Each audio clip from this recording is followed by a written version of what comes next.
I'm a hunter, and I've been passionate about it for most of my life. As a matter of fact, when my first son was born, I remember many of my friends saying, "Oh, you got your little hunter." And my attitude was, is if that's what he wants to do. And the reason I felt that way is I just didn't have any intention of trying to make him do anything against his will. And what I discovered, and this actually played into my parenting methods, was that the little guy just wanted to spend time with me when he was little, when he was young. And I took advantage of that, and we spent a lot of that time in the woods. Started out little trips, little walks in the woods, and what was so wonderful is I began to see things that I was overlooking. The beaver pond that I had walked past many times to go to a deer stand, I didn't even see. But my young son looked at me and said, "Daddy, what's that?" And we took a minute and I told him, and I started really experiencing the woods through his eyes. But at that time, it was all about him and all about making it fun for him, because I wanted him to enjoy it. And I really enjoyed spending time with him, and I knew that he really liked spending time with me. So we progressed and kept going on little walks, and then finally I decided to take him hunting. And my attitude on that hunt was that if I get 20 minutes out of him, that'll be fine. And that's about what I got. We set up a little blind in the edge of a field, and not long after we got there, we were real fortunate, and a deer came out, and it was a little buck, and I really didn't have any intention on shooting a buck that size. But once I got him to see it, he was so excited. I remember having to pick him up and put him in my lap and wrap both arms around him and tell him, to try to keep him calm enough so we could keep watching the deer. And as we were doing that, he would say, "Fire him, Daddy! Fire him, Daddy!" And I said, "No, son, we're going to let that one get a little bigger." And it wasn't too long till the deer had had enough. My little man spooked him, and off he went.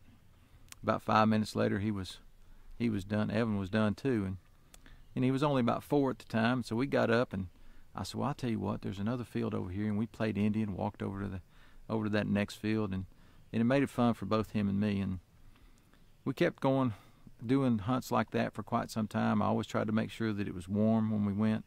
I always tried to make sure that he was comfortable. But the important thing was all about him. I wasn't going to try to make a 4-year-old act like a 40-year-old. I was going to make it where he had fun. And when he got about 6, I said, "Well, I'm going to see if I can get an hour out of him."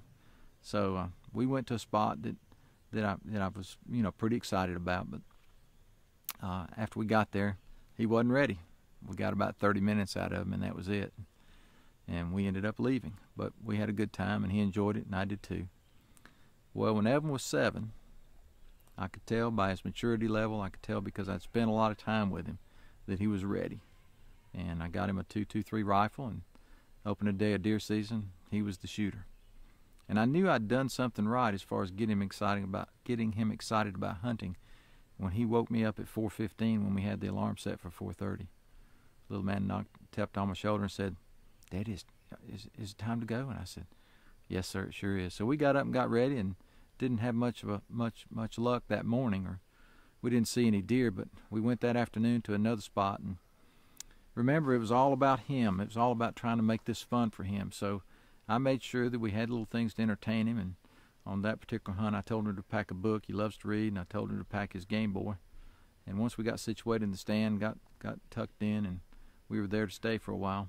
And I'd already programmed him. He was ready to stay for a little longer, and I told him he was going to have to do that if we were going to have a good chance of success. And after about 10 minutes of being there, I asked him where his Game Boy was, and he said, "It's in the truck." I said, "What about your book?" He said, "It's in the truck too." And I remember thinking, oh no, I'm going to have to keep him entertained for all this time. So we started playing thumb wrestling and rock, paper, scissors. And I don't know about you dads, but about 3 minutes of that is all and I'm ready. Well, fortunately, then I remember thinking that, oh, okay, he's got some snacks. Evan, you want your snacks? So we gave him his snacks, and he just barely got started good into them, and a deer showed up. Well, where we live, you can shoot any deer, buck or doe, from the day the season starts, because we have so many deer. And so he put his stuff down quietly, and we watched the deer, but it never came in and gave him a shot. And I remember him being so excited he had to stand up to shoot because he was so small. We were in a ladder stand, and he stood there at the ready forever. And I remember thinking, okay, I know he's going to get tired. I said, "Evan, you need to sit down." He said, "No, Daddy, I want to be ready if he comes back."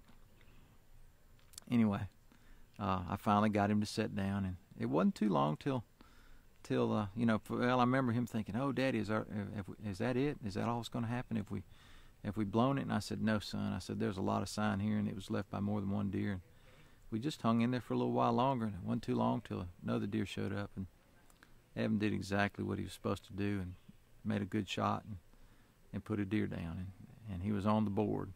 He was 7 years old, and he was excited, and I had me a little hunter. But I want you to know that I worked at getting him in that situation. I didn't just say, "We're going to go hunting, boy." I helped him cultivate a love for the outdoors. And since then, we've been on many, many hunts. I always give him the opportunity to opt out at the last minute, even if he doesn't want to go, because I want it to be something he wants to do. And now we got his younger brother, and he's just like him, and we've had some great times. And I just with Outdoor Fathers, which is the website that we're putting together, I just have a passion for hunting. I have a passion to pass that on, and I hear so much about that from so many icons in the industry, but I just want to do something about it.